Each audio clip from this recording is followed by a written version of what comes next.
Last time on the Skip and Josh podcast. I'm at the store, I'm buying an apple, I'm in line at the cash register, it's 95 cents, I'm taking out my credit card, I'm paying for the apple, I'm putting it in a bag, and I'm leaving the store. Okay, first of all, who pays for an apple with a credit card? The Skip and Josh podcast is on now.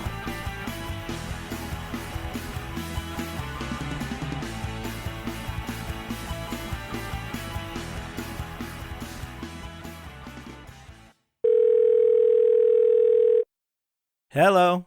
Skippy, Hey, great to talk to you. what's going on? This is like such a rare occasion that we record like mid-afternoon. I know.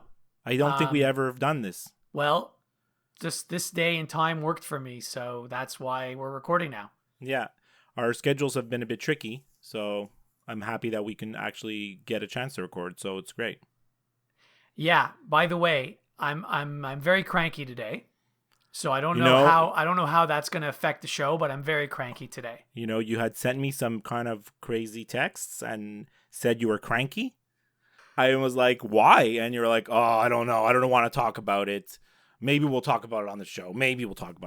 So I guess you want to talk about it. Do you want to unburden yourself and tell us why? It all has to do with work. Work is a stress for everybody. No. I don't mind the work. Yeah. I mind the people. I work with some of the most annoying people on the planet. Well, look, I think that could be said for anybody that works in a big office, right? Mm-hmm. Now, I think for you, it's probably magnified because you work in a extremely large, like with a lot of people. Mm-hmm. You know, it's a huge, huge organization. And I think you're probably more sensitive to the stupidity of people than others. Things that happen on a daily basis, I'm stunned by these things. Like, how can these things actually happen? Some people that have jobs in my office, I wonder how they got their jobs. Yeah. Like I have the same feeling sometimes. Yeah. Seriously, like this person went through a job interview and they were selected out of other people?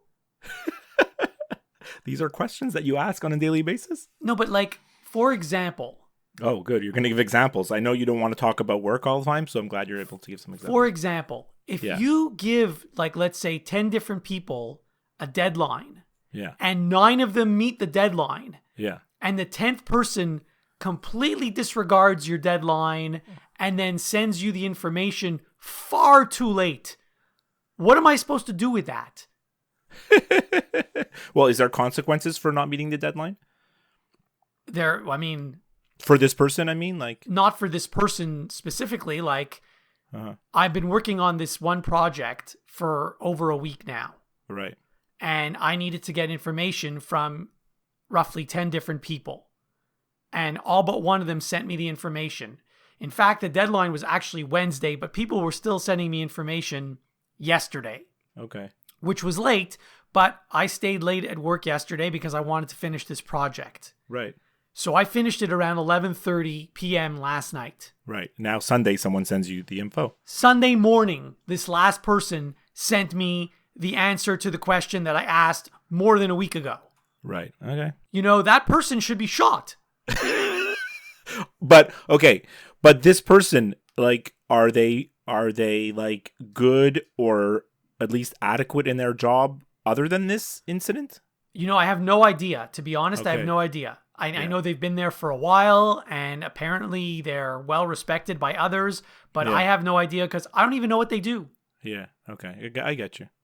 See, I work at home, right?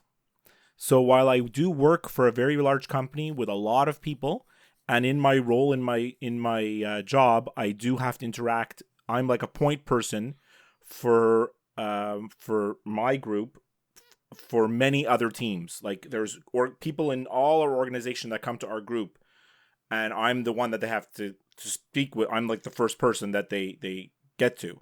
So I do interact with a lot of people. Sometimes I don't even know who they are. And I'm so happy that I work at home sometimes, because sometimes I get emails and stuff. I'm screaming at my computer. Well, that's exactly what I was doing this I morning. am screaming at my computer, and I'm like, thank God I'm not in an office, because if I was in an office, I would have been fired a long time ago. Me too. Yeah. Like I was swearing at my phone this morning. Yeah. Well, you got to let it out, right? You got to let it out. It's like Serenity now, right? You have to get it out, Cub. I got it out. Believe me, I got it out. I was swearing at my phone this morning. Serenity now! Here's another thing that annoys me. Okay. So everyone, we all get way too many emails. We all send way too many emails. Yeah. Especially when, like, let's say one person will send an email to, let's say, 5 different people, and then someone replies to all, and then someone else replies to all, and then someone else replies to all. Next thing you know, you have like 10 emails when you really didn't need all 10 of those emails. But what's even worse is, like, some of those replied alls might have had important information in them. So they might have been necessary. But the ones that say, thanks, Julie, or thanks, Steve, or good idea, Joe, like, I don't need those emails. or like, way to go, team. I don't need those emails. People should stop and think before they send an email, before they type it, before they click on send. Really? You're going to send this? Way to go, team? You know what should happen? People should have to pay per email that they send. Because then they would stop and think, wait a minute, do I want to spend money on this? No, I don't. Yeah. Makes sense. It's so annoying. How many emails do I get like that in a day? I think your work style is similar to mine in that you're like no nonsense. So like I get those emails too, like way to go, good, thanks, and I'm like delete, right? Yeah. But like one time you're gonna delete something by accident that you shouldn't, and so. Well, that's the problem. I don't delete any of them because God forbid there's something important in there. Yeah. Okay, I get you. All right, are you finished venting about work? Are we gonna talk about regular sports? Maybe like a nice discussion about sports is gonna like cheer you up. There was one other annoying thing. Oh, sorry, there's one more annoying thing. So, someone sends me and like 2 other people an email saying, you guys need to do this, and the deadline is like tomorrow morning, which, by the way, that's not a lot of time. Right, okay. So, someone else who is copied on the email replies to all and says, oh, this is fine, no problem. Josh will do it. He knows how to do it. Seriously? You're volunteering me to do this? Like, I'm not even working today. I'm not supposed to be working today. It's due tomorrow. And you're telling everyone else that I'm going to do it? That's bad. Do not volunteer me. And by the way, bad. Don't say that it's easy and it's going to take 2 seconds when it's not easy and it's not going to take 2 seconds. Right. You have no idea what goes into what needs to be done. Anyway, I think I'm done now. What do you want to talk about? I do have one note. Yeah. You had mentioned on our last episode, let me go to my notes. On our last episode, you mentioned Jimmy Carson, whose name I haven't heard in over a decade. Uh-huh. And then, lo and behold, this morning, I hear Jimmy Carson's name on the sportscast. What? Like, what are the chances? Why would they mention Jimmy Carson? Right. So apparently there's only 7 players in the history of the NHL who have scored 30 goals or more twice while they were teenagers. Oh, okay. So he came into the league really young. That's it. Yeah. So in his first 2 years, Jimmy Carson scored 37 goals and 55 goals. He's one of only 7 players to do this. Well, who are the others? Do you know? Yes, I do. Wayne Gretzky? No, he's not. No? No, because he came into the league, he was already old, wasn't he? Like, he wasn't... Yeah, he was not. He was like 19 or whatever when he was in the WHA. Or, yeah, before they merged. So anyway, I mean... Okay, I don't know the others. Well, the most recent one just did it yesterday, Patrick Laine. Okay, that makes sense, yeah. And then the others are Jimmy Carson I mentioned, but Crosby? there's Sidney Crosby's one of them. Steve Yzerman, Yeah. Brian Bellows, Bob Carpenter, and Dale Hawerchuk. Those are good. Those are all, well, and you notice the common thread among most of them, they're all from the 80s when it was like so easy to score goals. That's true. There was like 20, 50 goal scorers a year. No, 20 is an exaggeration, but there was 10. No, there were 50 goal more. scorers You're a absolutely year. right. You're absolutely Yeah, right. yeah, Anyway, yeah. what do you want to talk about? You want to talk about the NHL trade deadline? Sure, let's do that.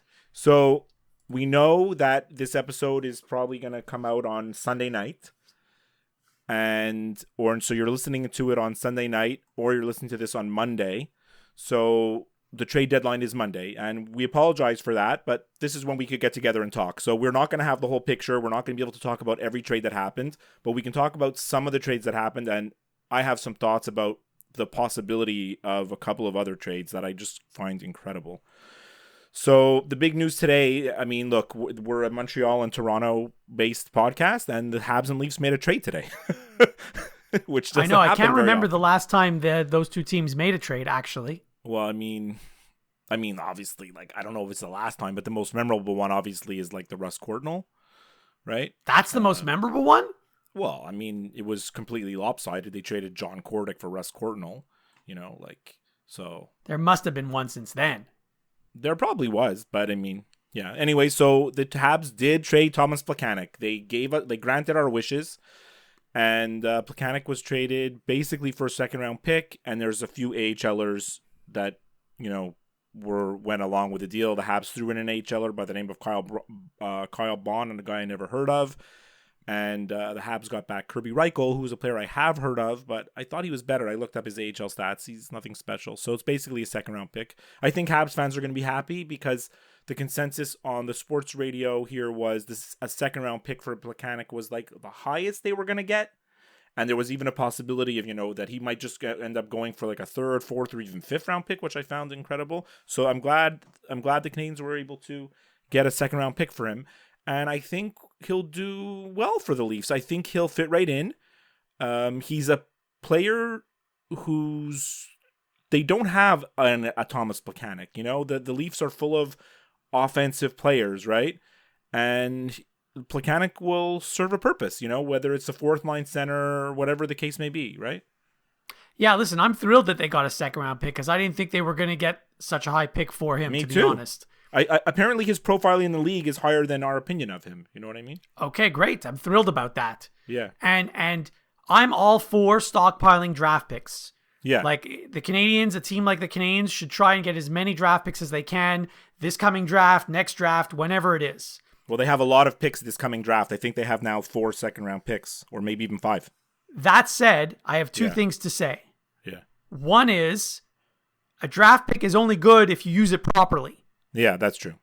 So if you end up picking a lousy player, then it's useless. Yeah, and the thing with the Canadiens is it's not that they pick lousy players. I feel that they can't develop their players. Absolutely right. Yeah. The second thing I want to say is it's nice that they traded Plekanec, Yeah. but they need to trade like about 8 more guys, and I'm going to name them right now. Okay, name them. Paul Byron needs to be traded. And it doesn't mean I don't like these guys or they're not good, but they need to be traded. Paul Byron needs to be traded. I think Byron could. There's a possibility there. Yeah. Okay. Max Pacioretty needs to go. I agree he needs to go, and I want to tell you something. I was at the game last night. Well, I can tell you a little bit about that in a second. Yeah. I think they're going to trade him, but I don't think he's going to get traded at the deadline. I think he's going to get traded over the summer. Okay, I'd be okay with that too. Yeah. Carl Alsner, I know they just signed him less than a year ago. He needs to be traded. He's dead weight. He's so bad, it's disgusting how bad he is. Jordy Ben needs to go. He is even worse. He's terrible.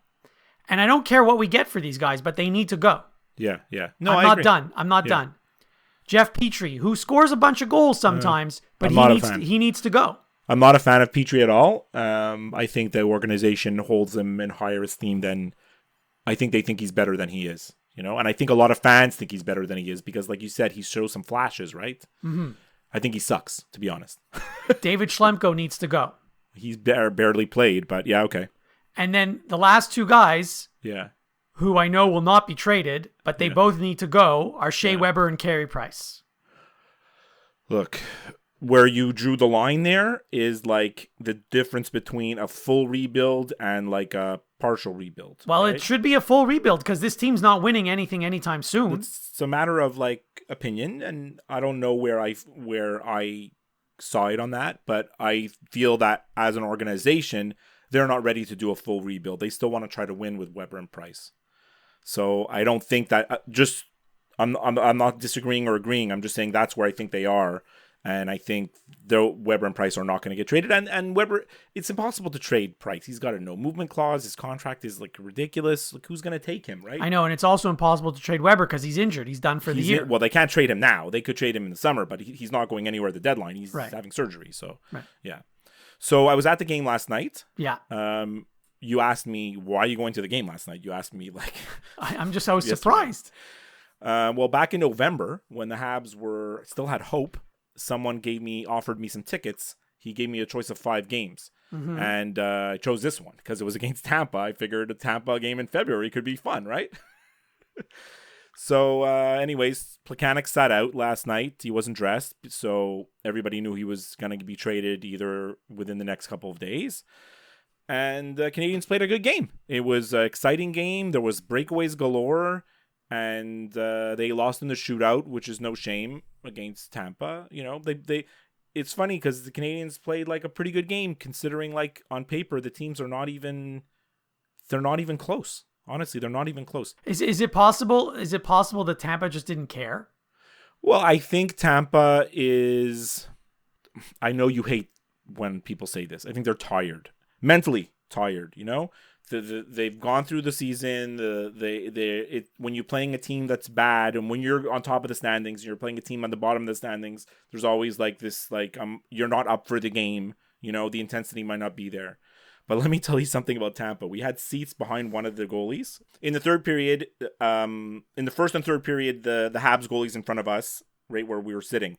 And when Tampa has a power play, let me tell you, it's some scary stuff. That power play is lethal. They have one guy parked in front of the net. Doesn't matter who it is. Mostly it's Ryan Callahan, right? And they don't play the typical like 2-point man. They play like what that's called, that umbrella style, you know, with like one guy at the top and then another guy's fanning out. And you've got Stamkos on one side, on his shooting side, right, off wing, and you have Kucherov on the other side. So basically, you have these crazy one-timers. Stamkos is standing there in that spot where he scored 1 million goals in his life, right? And they keep feeding him the shot. And he's blasting one-timers, one after another. And then they get tired of doing that. They go around to the other side where Kucherov, who has like 30 goals this year, right? And it's just impossible to defend. Honestly, they have such a good team in terms of talent. They really need to be commended. Like Yzerman, really hats off to Yzerman because that's a phenomenal team, you know? So that leads to my question. How do they have such a good team? Well, look, you know that they were really bad. Yes. Right? That's how they got Stamkos, and that's how they got Hedman, right? Okay. And they made a lot of great draft picks. Like Kucherov was a 2nd-round pick. So he's leading the league in scoring and may get 100 points this year. And you got him. Every other team in the league could have had him, you know? And they were very, very smart. They traded Drouin. Not that Drouin's a bad player, but they realized they didn't need him anymore because they have this guy, Braden Point. I don't know if you know how good this guy is. He's 25 goals this year. Like, he was ready to step in and do everything that Drouin was doing and more, you know? They have other guys that are like overachievers, like that little tiny guy they have, Johnson. Right? Like no one ever gave him that much respect, and he's fantastic, you know. So they're a really good team, and yet they beat the Canadiens by 1. Exactly. Hockey's a strange game in that way. Now the scary thing is what I wanted to talk about the trading deadline. Before I do that, I'm going to come back to Tampa in a second. Let's just finish some of the other trades that were made because Rick Nash also did get traded today. Yeah. That's another question I have for you. Boston was lousy a couple of years ago. Even last year, I don't think they were that good. And all of a sudden, now they're a Stanley Cup contender. Well, that's why I think when the Canadiens look at Boston, they feel we don't have to completely tear it all down. We could just do this soft rebuild or retool, you know, and do what Boston did, you know? Because the reason why Boston's so good is because they promoted some of their young players, and those young players became great right away, like Pasternak and this guy Charlie McAvoy, right? Like all of a sudden they're so good, and they also they did make a few years ago. They did make a bunch of bad moves when they got rid of Peter Chiarelli as their GM. And I don't even know, was it Sweeney that took over? Yeah, Like he made some lousy trades. very bad, but I think they made up for it now, you know? But they gave up way too much to get Rick Nash. I don't know if you saw what they gave up to get Rick Nash. They gave a first-round pick and a bunch of players. Mm-hmm. So it's Spooner. just They gave up Spooner. Spooner and Matt Bolesky, who, I don't think he's that good, but Well, Boston whatever. thinks they're going to win the cup. So Yeah. if they win the cup, it's not too much. But I have a news flash for Boston. Rick Nash isn't good. Yeah, he's not good anymore. Rick Nash is not an impact player anymore. Maybe they think he's going to score a couple big goals and make a playoff run. I don't have a lot of faith in it, to be honest. I mean, that's the big trades. The other one was Derek Brassard. That happened a couple of days ago. Which happened, and then it didn't happen, and then it happened. And like when you hear the GMs talking about it, it was the most complicated trade. What was so complicated about it? It was I don't know. a 3-team trade. They disallowed it because the league said they were circumventing the cap retaining rules, like how much salaries allowed to be retained. But like what happened here, Vegas facilitated this trade, right? Mm-hmm. Vegas is paying 40% of Brassard's salary, and they're giving them a 4th-round draft pick for doing that. It's very nice of Vegas, if you ask me. Yeah. So now coming back to what I wanted to talk about, which is getting back to the Tampa Bay Lightning. There's like this crazy strong possibility that Erik Karlsson, first of all, that he's going to be traded. I'm 100% sure he's getting traded tomorrow. Listen, when I first heard that he was rumored to be going and there's 6 teams interested. Yeah. So if I'm the general manager of any other team in the league, I want Erik Karlsson on my team. Of course. If Ottawa's going to trade him, call me first. Like, what is Ottawa thinking? I feel really bad for Ottawa Senators fans. I've mentioned this last week, the week before, a few times, right? I feel bad for Ottawa Senators fans because every move their organization makes is all about financial. Well, it's not the Montreal Expos. It's not about winning games. It's not about trying to win games. It's financial. Now, did you hear the story about Erik Karlsson and Eugene Melnyk, how they have this feud? It's totally unsubstantiated, but I did read about it. No, I haven't heard anything about the anything. $350 Uber ride. You didn't hear about this? No, tell me. How can there even be a $350 Uber ride? Where are you going from? You're going from Montreal to Vancouver? Apparently, a month ago, Eugene Melnyk came in. Now, I just read this, and I don't know if true or not. And whether it's true or not, I don't care, because I just find it amusing. Apparently, a month ago, Eugene Melnyk came down into the Senators' locker room, and he started, trying to, pump the team up, but in doing so, he singled out players that were, not doing well, and he started giving Erik Karlsson a hard time, and then he supposedly said to him something like, "And you never paid me back for that $350 Uber ride that you put on the corporate of the company credit card." Okay. This is hilarious. And apparently a lot of words were said between Karlsson and Melnyk, and Karlsson left the dressing room, and they've never talked since. And now they know. I mean, the Senators know that he's not re-signing. No, he's not re-signing with them under any circumstances. So they're going to have no choice but to trade him, right? Mm-hmm. Now, if they can get the most for him at the trade deadline, that's when they're going to do it. But the big rumor that he's going to go traded to Tampa scares the hell out of me, and it should scare the hell out of the rest of the league. This reminds me of the Kyrie Irving trade, because Cleveland was not going to be able to get fair market value for Kyrie Irving. How many players are there in the league as good as him? And how many players are there in the league as good as Karlsson? Right. So I don't know. Look, if you would have told me last year in the month of April how many players in the league are better than Karlsson, the answer was none. Or maybe one or two. There might be one or two. I know, but you remember how good he was in the playoffs last year? Yes, I do. He was beyond another level, right? Yes. Now, he hasn't played at this level this year. No, this year he hasn't. For sure. That's true. He hasn't played at that level, and Ottawa sucks. But I don't know. It's really scary to think that he might. The strong rumor is that he's going to Tampa. Well, I heard he's going to Nashville. That would be just as scary. Well, that doesn't even make sense because Nashville's loaded with defensemen. What the hell do they need Karlsson for? Well, maybe one of the defensemen is going to go back to Ottawa. One of those. Yeah. One of those top guys. Imagine right? it's PK Subban. That would say a lot about, how he fits in. Yeah, that would be. Oh, no. I don't think that's going to happen. No. But isn't PK Subban leading the Preds in points? He is, yes. He's leading the Preds in points. So, I mean, Yeah. clearly he's having a good season. Yeah, no, I mean... How many he's having points a great does Shea year. Weber have this year? Well, he's missed 35 games, so... How many points does Alex Hemsky have this year? I think 0? Yeah, that's good. You don't have to beat that Alex Hemsky horse to death. We know it was a bad move. We said it was a bad move. We said it was a bad move the day it happened. Of course. And I hear Gordon Miller, the day that it happens, him saying that he thinks that Alex Hemsky is going to be an impact player for the Canadians. And I'm wondering, like, should this guy get his head examined? It doesn't make sense. Who said that? Gordon Miller. They replay it on their station all the time. Yeah, he does need to have his head examined.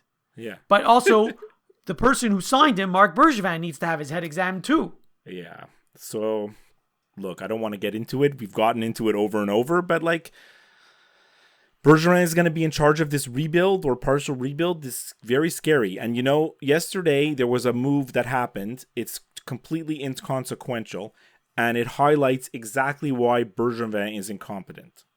Tell me, what move was this? Brandon Davidson was traded from the Oilers to the Islanders for a 3rd-round pick.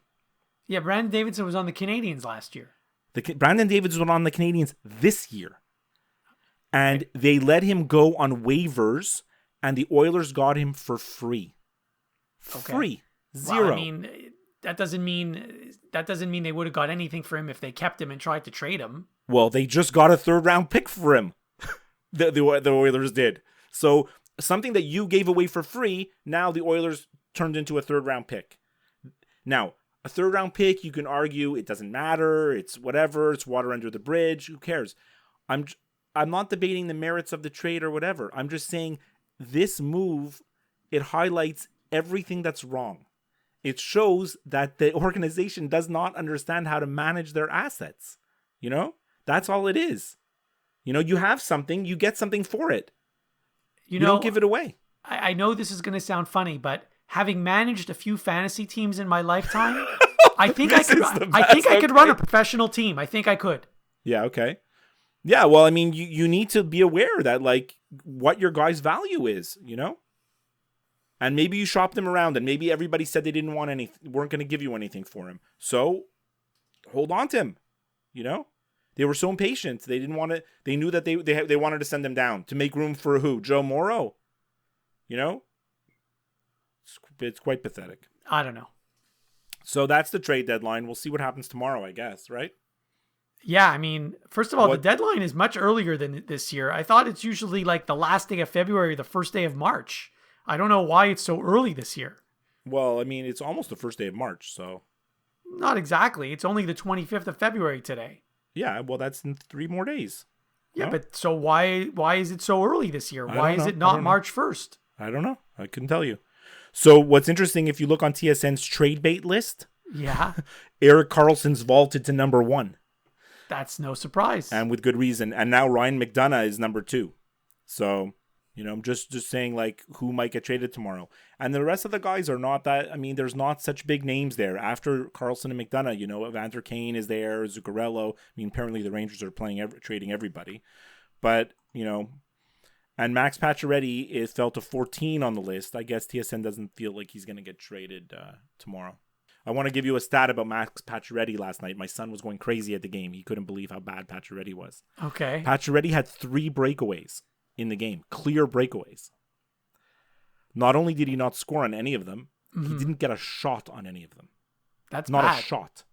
He deked himself out of scoring positions like 3 different times instead of just shooting. Like, it was astounding to watch. To not get a shot on 3 breakaways is terrible. He's so like lost. But did he not score a goal though last night? He scored a goal. Yeah, he scored a goal from the slot, and it's Okay. exactly where Max Pacioretty scores goals. Right? What's Max Pacioretty's best asset? He has a great shot and a super release. Right? Mm-hmm. So he didn't show that on 3 breakaways. He didn't even try to shoot. But he's really lost, like, mentally.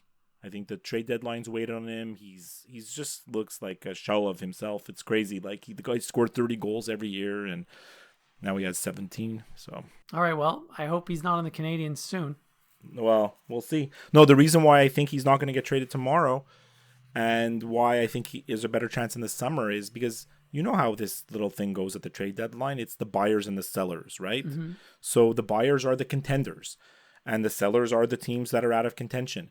But the buyers, they don't want to give up roster players. They're getting ready for a run, right? That's they're fine. I'll take draft picks. Yeah, no. But I think the Canadians are thinking they're going to get something that's for Pacioretty that's going to help them a little bit more immediately. And in the summer, all of a sudden, you have a better chance of maybe getting a prospect who's ready to come into the league, or maybe an NHL ready player, or That's I fine. think Listen, I think you have different options. I don't mind waiting till the summer to make trades. It's not Yeah. like anything's going to happen between now and July. No, you just have to weigh your options, like where are you going to get your best value, right? But I do think the Canadians should tank as much as possible for the rest of the season. I know, that's why I was so mad they got a point last night. But Matthew, my son, had a great point. Imagine the Canadians drafted, like somehow got the first overall pick, right? Mm-hmm. And the consensus number one, the player that everybody knows is going to get picked first, is this guy Rasmus Dahlin. He's a defenseman from Sweden, Mm-hmm. and people he's compared to Erik Karlsson. That's what people say he's going Oh to. yeah, we saw him play at the World Juniors. Exactly. So Matthew had the best comment. He's like, the Canadians shouldn't draft this guy. And I'm like, why not? He goes, because they'll screw him up. Yeah. Like, if he's going to go anywhere and fail, it's going to be in Montreal. Like, 100%. They're going to try to turn him into a defensive defenseman. They're not going to let him do anything. And it's just going to be a big disaster. He goes, the Canadians would be much better off drafting like forward, that they're not going to screw up so badly. Your son is wise beyond his years. I just think it's funny. He's right, though. So, okay, enough about hockey, right? Okay. We said we were going to do listener mail. We didn't have anything really pressing in terms of listener mail to talk about. So I went back to a mail from your brother Sam from way back. We're the only show presently in production that cares enough about you, the North American home viewer, to answer our viewer mail on the air. When the Rick Pitino stuff started to come out in the news about violations and sanctions and whatever, and he wanted us to talk about it. Now, since then, Pitino's resigned. Louisville's been vacated their title from a few years ago. Doesn't make any sense to me. It doesn't make sense at all. And, Pitino's basically disgraced right now. I don't know if you saw the press conference that he did this week. It was scary. Like, he's like an angry grandpa who doesn't really understand anything that's going on. He comes out there. He says he can't see out of one eye. And the whole thing was like very, very strange. Very, very strange. But the reason why I wanted to bring up that email is that there's a big story that broke this week on Yahoo, of all outlets, that there's a whole bunch of big, high-profile NCAA college basketball teams that it's not necessarily the teams that were named, but it's players on certain teams that they say may be violating NCAA rules by playing for taking money from player agents. And, Duke, North Carolina, Michigan State, Kentucky, all the big schools were named, Of course. They're all in there. It was only a matter of time before all these schools were named. Like when we were hearing drips and drabs, these little stories like the Rick Pitino one, and then last year was it Syracuse, who got punished for something. You hear like one, maybe two stories a year. That's maybe 5% of what's actually going on that we don't hear about. Right. There's tons of stories like this that we never hear about. Right. So I don't know how much you've been following this whole story. I've been doing a ton of research on it since the story broke, listening to other podcasts and reading different articles. And there's some really funny things in this whole thing. I don't want to make light of it because whatever, but I mean, when the Rick Pitino stuff came out, it came out because of an FBI investigation for literally criminal activities, right? Having to do with money changing hands and between Adidas and agents and school. Like, it was much more sinister than what we found out this week. And at the time, there were sources that were saying, wait till the whole report comes out, because part of the evidence that they have, you're going to find out a bunch of other stories about it's going to blow the lid off of the NCAA because a whole bunch of schools are going to be named and everything. And that's what happened this week, right? The crazy thing that happened this week is there's not much in this story. The headline is exciting, And Yahoo pumped the hell out of it to make themselves look like they're breaking something huge. But at the heart of this whole story is one agent. It's all one agent. Mm-hmm. This guy, I forget his name, Andrew, his last name is Miller. And it's his expense report. That's what it is. It's like, is all the meals he had and all the money that he paid and all the stuff that he paid to players to try to get them to sign with him. It's one guy's expense report. That's what's come out. But there's some interesting stuff in there because obviously there's big players named, Michigan State's Miles Bridges, Alabama's Colin Sexton, and then for us, Duke, we're Dukies, Wendell Carter. Basically they said Wendell Carter somehow was paid $10,000 from this guy. But even if it was like just $10, it's still that's you're still breaking a rule because apparently these players are not allowed to get a free lunch from anybody. Well, what happened because of this article, there's this new debate that started saying, shouldn't there be some kind of difference between $70 and $70,000? Like, how is it the same, right? And then the whole debate came up again this week about, well, how come the players can't earn any money, right? I know that, like, taking $70,000 from an agent is shady. That's probably true. But, like, you can't let an agent buy you dinner for $25. You like a dinner. An agent can't even go buy one of these players dinner at McDonald's. I think the rules should be changed completely. First of all, I don't see anything wrong with you having an agent. Like, why not have an agent? You're allowed to have an agent. The agent's just not allowed to treat you to anything. No, you're not allowed to have an agent. Well, you're not allowed to have an agent until your career's over. That's right. But I don't see why you shouldn't be allowed to have an agent anytime you want. The rules are you're allowed to talk to an agent because obviously you're going to get one, right? But they're not allowed to buy you anything. But I mean, it seems like I said, buying someone a Big Mac and buying someone a Rolex, that there's a difference, or taking someone out for dinner and buying his mom a house, that there's a difference there, I agree. Yeah. I agree. So the funniest thing about this whole thing is there are some players in the NBA right now who are named because the stuff came out last year. So like Markelle Fultz apparently got like $10,000, and the guy who got the most money was Dennis Smith Jr. from North Carolina State last year. Now he's on the Dallas Mavericks. I remember him. Yes. So they said this report is saying that he got $73,000 in total from this agent. Okay, it's a weird amount. It's a good amount, but it's a weird. I really have to give a lot of props to Dennis Smith Jr. because he didn't sign with that agent. so his agent's someone else now.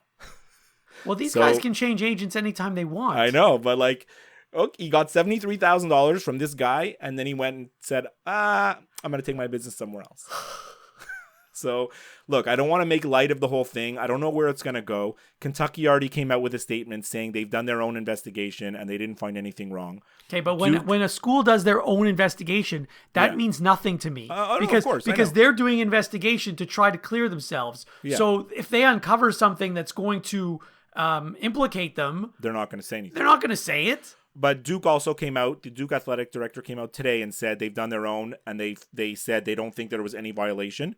Again, doesn't mean anything to me. Doesn't mean anything. Yeah, but they're going to put their money where their mouth is now, Duke and Kentucky, because Duke's going to play Wendell Carter Jr. in the tournament. They're not going to say, "Oh, we didn't know. We're sitting him out now," right? The thing is, if they've broken a rule, too late anyways. They've already broken the rule. Yeah. So, I would play him too, because you've already played him for the first 20-something games. Yeah. Why would you sit him now? You've already broken the rule. Yeah. There's no difference between playing him last game and playing him next game. Yeah, and you're not going to vacate a title. Vacating the title, or what they call the nuclear option, where they ban you from postseason, they vacate your title. None of the stuff in this report is any of that. This is all financial stuff, mostly small time. Your program doesn't get nuked because of anything that was in this report that came out this week. Well, they could.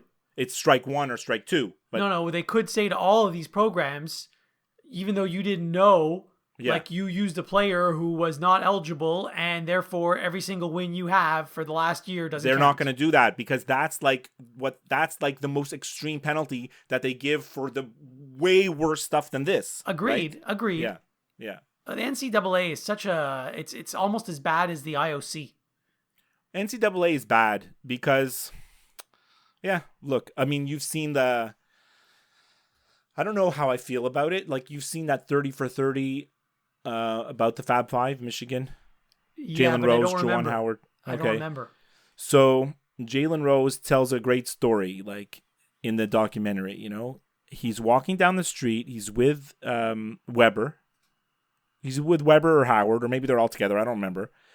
And like Weber is borrowing money from people so he can go to like fast food, to go buy a burger, to go buy lunch, to go buy dinner. He's borrowing money because they're not allowed to work. They're not allowed to have jobs, right? Mm-hmm. He's borrowing money from players so he can just do regular stuff that college teens do, right? Yeah. He's not trying to go to like a strip club and spend $50,000 on strippers and champagne. You know, he's trying to go buy a burger at like Burger King, and he doesn't have money for that. And then meanwhile, they're walking by a sporting goods store, and they're seeing Michigan jerseys with Rose and Weber on them, and those shirts are being sold for $150. Yeah, and they're not getting getting any piece of that. Yeah, right. So when you hear stuff like that, it's certainly a strong case for like there's something wrong, you know? Yeah, there is. And NCAA has basically like said, look, you're not allowed to take any money. Anything above zero is illegal. And there has to be a gray area. When there's no gray area, the whole thing doesn't make sense anymore. It just doesn't. It's like it really. They should, if they want to get part-time jobs, they should be allowed to get part-time jobs. 100%, they should. If someone sells a jersey with their name on it or their number on it, then they should get a percentage of that. Yeah. I think we're going to end up getting there because, look, the coaches get paid millions. The schools get paid millions. The tournament generates millions, right? And hundreds of millions we're talking about. And the student athletes are basically like an exploited labor force, right? Like 100%. I have no issue with the student athletes getting paid. I don't have an issue with that at all. Yeah, me too. So, look, we'll see where it goes. We're heading into March Madness. March Madness is like a couple of weeks away, right? I know, which reminds me, I was going to say, I haven't really been excited about sports in the last month or so. Maybe March Madness is going to energize you. Well, yes, I'm hoping that. And not only March Madness, but then right after that, the baseball season's going to start. And while, even though the Expos don't exist and Montreal doesn't have a team, I still, for some reason, get excited about baseball every year during spring training. Oh, spring training's the best. We were supposed to go to Arizona this year. We said we were going to do it. I thought we were going to go to Florida, not Arizona. Oh, Florida. But meanwhile, we're not going anywhere. No, we're not. Actually, I'm going to Florida in 2 weeks, but... Oh, there you go. Port Port St. Lucie? But no, like Orlando. Varadero Beach? No. No. But maybe I can... Maybe I can catch some spring training while I'm there. They can't be that far, right? Dunedin? You're going to go to Dunedin? I'm not going to go to any of those places. Fort Myers. That's where you're going to go. But there's a lot of minor league in that area, that Central Florida, like Kissimmee and places like this, right? So maybe I have to check that out. I don't know. All right. So I hope you do get excited about March Madness. So I will for sure. Just a matter of time until we'll set up our annual March Madness bracket challenge. Yeah. When we're going to encourage all the listeners to join that. That's right. And I'm sure we'll line up maybe another special episode with some guests. We'll have to get Rob back on because he's the reigning champ, right? Yes, we'll have to have him. And then, of course, our resident sports expert, Neil. Yeah. Well, but Rob really blew everybody away in the bracket challenge last year, to be honest. Did he? I don't even remember.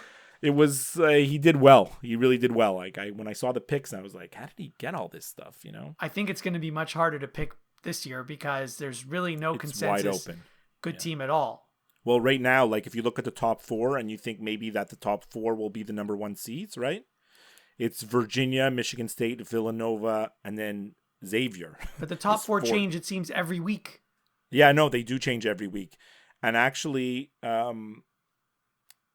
there's a team that's Rhode Island. Have you heard about Rhode Island? I haven't. They're 15-0 at home this year. They're ranked 18th in the country. They're moving up every week in the rankings. So we'll see. Duke's clocking in right now, number 5. They got hot this past 5-6 games. Well, you know why they've been hot, by the way. You've heard this story, I assume. Well, why? Because Bagley was hurt? Ever since Bagley got injured and then they had to run the offense through Grayson Allen, the team hasn't lost. Well, Bagley came back last night and they beat Syracuse, but Bagley came off the bench last night. So it should be interesting. But I didn't have a lot of faith in this Duke team, but I watched them dismantle Louisville last week on TV. Louisville's no good, though. I know, but they really put a beating on them. So I do have faith, but like you said, anybody could win. Don't you think? It's wide open, you know? 100%. By the way, Duke's on TV tomorrow. Oh, I'm going to Duke's watch on that. TSN tomorrow night. I can't wait. Who are they playing? Virginia Tech. Oh, great. I'm going to watch. All right. You have anything else you wanted to chat about? We've gone through some NHL. You talked about, you got off your chest about your gripes from work. Mm-hmm. Little March Madness preview. Yeah, I didn't write down anything since our last episode, so I don't have any notes, but The big news in our personal life, can I tell the listeners? what's that? You're taking over my fantasy baseball team. Oh, yes, I am. Well, it's not going to be hard because you didn't even look at your team after the All-Star break, I don't think. I didn't feel all I have to do is pay attention and the team will be better. I didn't feel it was fair to join the league knowing that I probably wasn't going to be committed to it. Mm-hmm. And you saw, I just asked the commissioner, hey, could Josh take over? And he's like, sure. So I hope you have fun with it. Yeah, now I have to decide which 3 players I want to keep. I don't think I have anybody good. Actually, you do. You have some decent players. Yeah? Yeah. Okay, You have Jose Abreu, who I'm going to keep. I kept him last year, yeah. And you also have Andrew Benintendi, who I'm going to keep, I think. And there's 2 other guys. I can only keep 3 guys. And so the third one I'm trying to decide between, I think his name's Trevor Bauer, the pitcher on Cleveland. Yeah, he's garbage.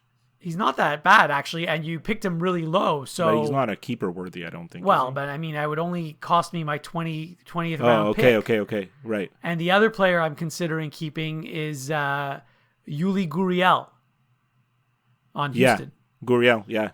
Well, he's good.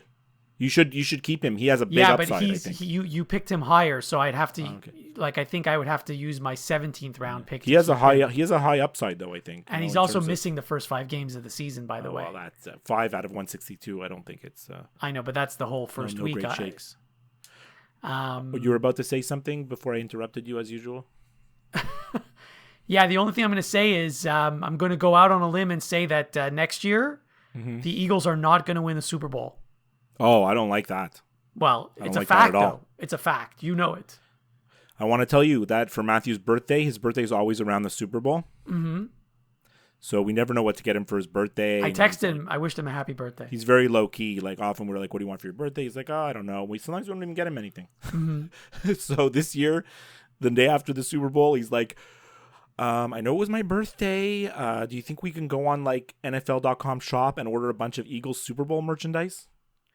Yeah, so don't forget to download the Honey app. Oh, it's too late for that.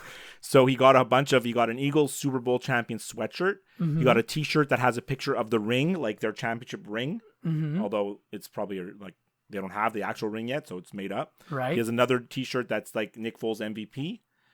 And a pennant, a traditional championship pennant. And one other thing. Oh, we got a nice winter scarf. He doesn't even wear scarves, but he got a huge Eagles Super Bowl championship scarf. That's a lot of stuff. Yeah, he says he's going to wear it all next year. Every game, he's going to have his scarf on for every game. Anyway, I don't want to disappoint them, but they're not going to win the Super Bowl next year. No, there's never back-to-back, right? It never happens. Well, the last back-to-back was what? The Patriots? I guess, because first of all, they're going to have a much tougher schedule next year because they I haven't seen the schedule of like in order, but it's out like who they're playing. Like I saw who they're playing.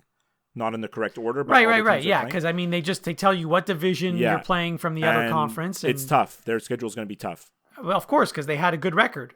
Yeah. So, I don't know if we have time. I wanted to tell you about my pants. Okay, tell me. By the way, 2 things. Thank you for mentioning your pants. 2 things.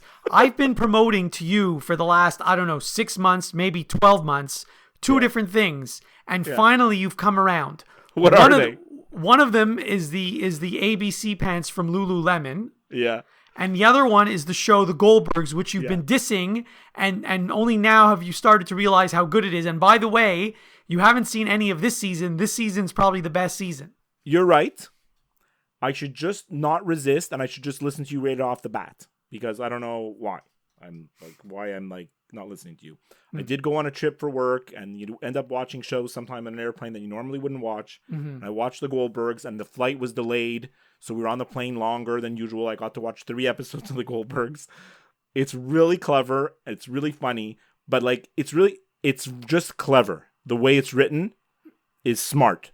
That's why I enjoy it. You know, it doesn't take itself seriously. The whole thing is ridiculous. Yeah. Stuff that happens that doesn't make sense at all. Anyways, I just think the show's very well done. You know, and I think I probably like it more, and you probably like it more than the average person because of when it takes place in the 80s, right? It's very like relevant to us, right? It's not just that. It's not just that. It's also like there was a really good episode where the whole family goes out to a restaurant, and the things that happen at the restaurant, I'm not going to say it reminds me of my family, but it reminds me of my family. It's like funny. Unbelievable. So a few months ago, you came to my house, and I said to you, "What are those pants?" I mean, all those quick shots of the pants, just pants. And you said they're Lululemon pants, and I was like, "Excuse me, Mr. Lululemon. Like, since when do you wear Lululemon pants? Like, what the hell? They're like $150, right?" Yeah, I want a contest. Yeah. So then you told me because, you know, you go do yoga there or whatever, right? Like you entered a contest and you got a gift card and you got the pants. So I was like, okay. I was like, okay, Josh isn't so like elitist. He didn't actually buy the pants, but whatever. But I was at the shopping mall. I was at the mall here, and I said, I'm going to go into Lululemon. I'm going to see these pants. I'm going to see them firsthand. So they're called ABC pants, as you just said. Now, for the listeners, that stands for anti-ball crushing, which already is great. Yes. Makes you want to buy them. It's important. So I tried on these pants, and I was like, I have to get these. They were like $128, I think, which is the most I've ever spent on pants in my whole life, ever. I know. It would be too if I actually paid for mine. Yeah. So I wore them a couple of times, but I mean, I bought them for work purposes because when I'm working, I wear like dressier clothes sometimes, but I don't wear a suit, but I want to be more comfortable. So these pants are great because they look like dress pants, but if you come up really close and you touch them, they're like yoga pants. So it's like you're wearing sweatpants and no one knows. I know, it's great. And the pockets. I can't tell you how much I love the pockets. And then you didn't even know about the one zipper pocket. You told me there's a zipper pocket in the back, and I was like, oh my God, there is. I'm holding my phone in one hand while you're texting me, and my other hand is feeling the back pocket. I'm like, oh my God, there's a zipper there. But it's the front pockets that are so good. They're like very straight. I just found the whole Lululemon experience was great. I'd love to go buy like a couple of the shirts that they have. They have like the polo shirts. Have you seen these? Yeah, I have one. Yeah, they're $98. No, well, the one I have is like $48, but I didn't pay for it. I know I've just told you that I spent money on those pants, but I'm sorry, I cannot justify $98 for that polo shirt. I just can't. No, it's a lot of money for a shirt. Yeah, it's a lot of money. I agree. All right, well, this ends the show. Okay, Yeah. we have to do the show close. So remember, before we sign off, you can listen and subscribe to new and archived episodes of the Skip and Josh podcast wherever you listen to podcasts, including Apple Podcasts, Stitcher, Google Play. And as everybody knows, I use Overcast. If you listen through Apple Podcasts, please leave us a review. Send us an email, please, skipandjoshshow@gmail.com. Tweet us, @skipandjosh, sorry.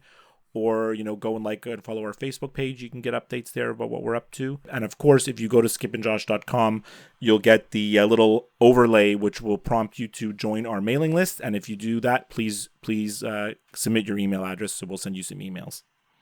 Now, I know you just said, about half an hour ago, you just said, everybody gets too many emails. Too many emails. Yeah. So forget that. When you go to our website, sign up for our emails, we're going to send you more emails. Yeah, but we don't send in like 5 emails in like the span of 5 minutes. Yeah, well, we haven't sent any yet. Right. So, yeah. We'll send maybe one a week. Yeah, so what I have written there is, please sign up for our email list. We know you get a lot of emails. We promise ours won't suck. And that is our solemn promise. Ours don't say thanks or way to go. I love it. Way to go? Yeah.